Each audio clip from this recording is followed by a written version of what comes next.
పిల్లలకి ఎంతో ఆరోగ్యాన్ని ఇచ్చే బీట్రూట్ జ్యూస్ ఇవాళ నేను తయారు చేశాను. ఇవి చూడండి, మీరు కూడా ట్రై చేయండి. ఈ జ్యూస్ చాలా హెల్తీ.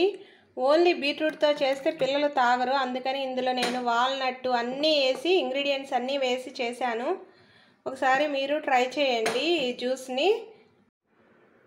హాయ్ అండి, ఇవాళ నేను బీట్రూట్ జ్యూస్ తయారు చేస్తున్నా. బీట్రూట్ జ్యూస్కి కావాల్సినవి బీట్రూట్ రెండు బీట్రూట్స్ చిన్న సైజువి తీసుకున్నా. ఇవి మిక్సీలో వేసుకుందాం.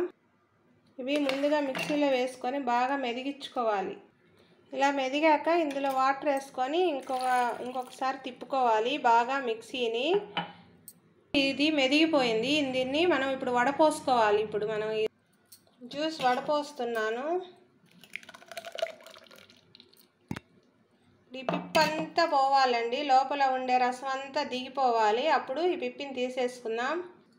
ఇప్పుడు ఈ మొత్తం రసం అంతా దిగిపోవాలండి. ఇదంతా దిగిపోయింది. బీట్రూట్ జ్యూస్లోకి వాల్నట్టు, ఈ అంజీరా, బాదాము, జీడిపప్పు, కిస్మిస్ ఇవన్నీ వేసుకున్నాము. ఇవన్నీ వేసుకోవడం వల్ల పిల్లలకి బ్రెయిన్ చాలా షార్ప్గా పనిచేస్తుంది. వాల్నట్ వల్ల, ఈ బాదాం పప్పు వల్ల మనకి మంచిగా పిల్లలకి రక్తం బాగా పడుతుంది. ఇవన్నీ వేసుకొని ఇప్పుడు మిక్సీ వేసుకుందాం. ఇప్పుడు ఇవన్నీ మిక్సీలో వేసుకొని మళ్ళీ మంచిగా మెదిగించుకుంటామండి. వీటన్నింటినీ బాదాము, కిస్మిస్, వాల్నట్టు ఇవన్నీ వేసేసుకున్నాయి. ఇందులో అన్నింటినీ మెత్తగా మెదిగించుకోవాలి. ఇప్పుడు మనం ఇలా గ్రైండ్ అయ్యాక ఇందులో 1 గ్లాస్ పాలు వేసుకుందాము.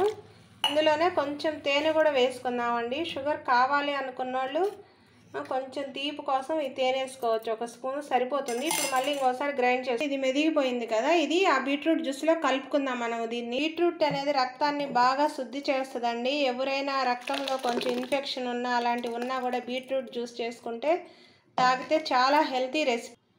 ఇప్పుడు ఈ జ్యూస్ని ఇంకొంచెం ఇందులో వేసుకొని ఇంకొకసారి బ్లెండ్ చేసుకుందాం. అప్పుడు ఇంకా చాలా బాగుంటుంది. చూసారు అండి, బీట్రూట్ జ్యూస్ రెడీ అయిపోయింది. పిల్లలు డైరెక్ట్గా బీట్రూట్ జ్యూస్ ఇస్తే తాగరు, మనం ఇవన్నీ వేసిస్తే తాగుతారు వాళ్ళు. ఇప్పుడు మనం గ్లాస్లో మా వీడియో కనుక నచ్చితే లైక్ చేయండి, సబ్స్క్రైబ్ చేయండి వీడియోని. ఓకే అండి.